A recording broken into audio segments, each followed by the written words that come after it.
Every great creative work stands on the shoulders of giants. Welcome to RetroInspection, where we examine and find out where the things we love today came from. You mentioned this relationship,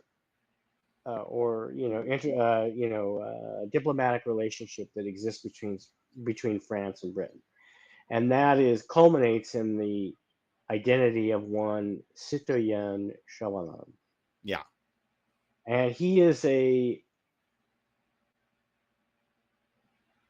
how would you put it? Like maybe like a rattish kind of gentleman, very dark, very beady-eyed, small, sneaky, wormy, sadistic. Yeah, he has absolutely no redeeming qualities whatsoever. He is not subtly drawn as a villain in any way. But yet he attends these functions with Prince of Wales, for instance, where he taunts Marguerite for her former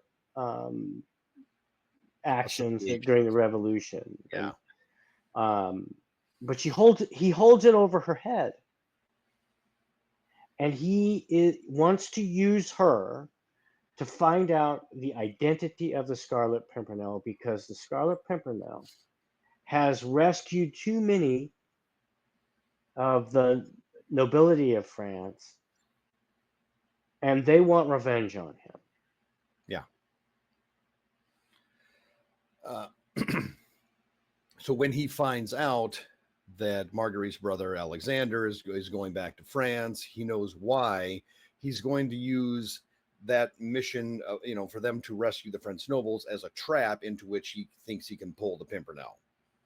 He figures, okay, this is a pretty big deal. The Pimpernel is going to attend to this matter himself, because the Pimpernel has a network of agents. Not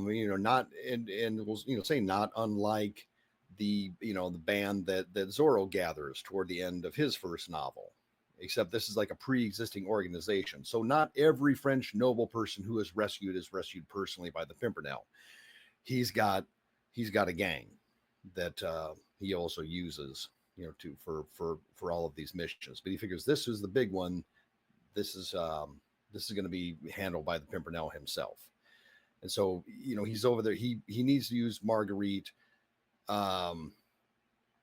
First in England, he thinks he can manipulate her into helping him find out who the Pimpernel is in England. So if he gets that information, he's actually like forearmed for the capture once the Pimpernel ends up on French soil. It doesn't work out through no fault of hers. So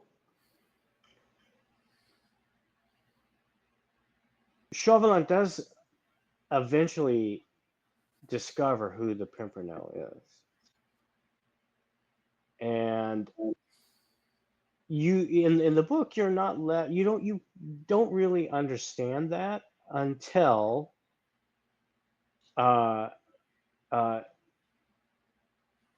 it's revealed through these captures that Chauvelin has figured it out.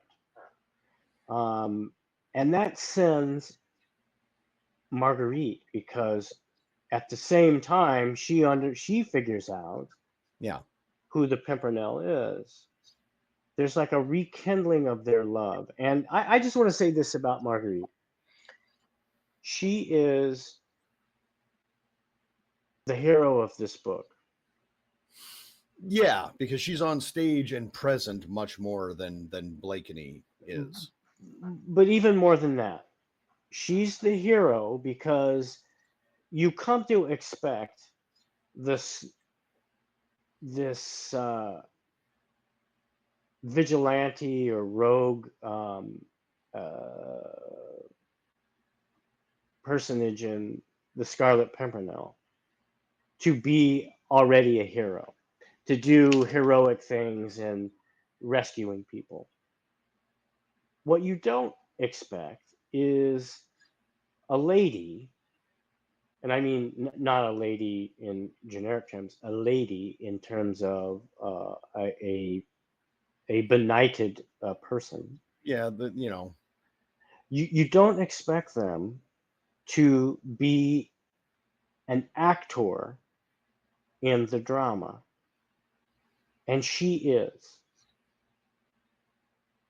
Yeah, she has agency. Well, not only that, her agency is to protect and save her husband, Yeah, who she learns is the Scarlet Pimpernel, and her brother. Yeah, and her brother, because the information that she is forced to reveal ultimately reveals who the Scarlet Pimpernel's identity is, and she's the one who sends Scarlet Pimpernel to save her brother. And that information reaches Chauvelin. And if she doesn't act at a time where there are no phones, no telegraphs, nothing to stop him, he's going to die. Chauvelin knows who he is, he's going to kill him. yeah. And it's her actions, helped by one of Percy Blakeney's friends, Sir Andrew, folks.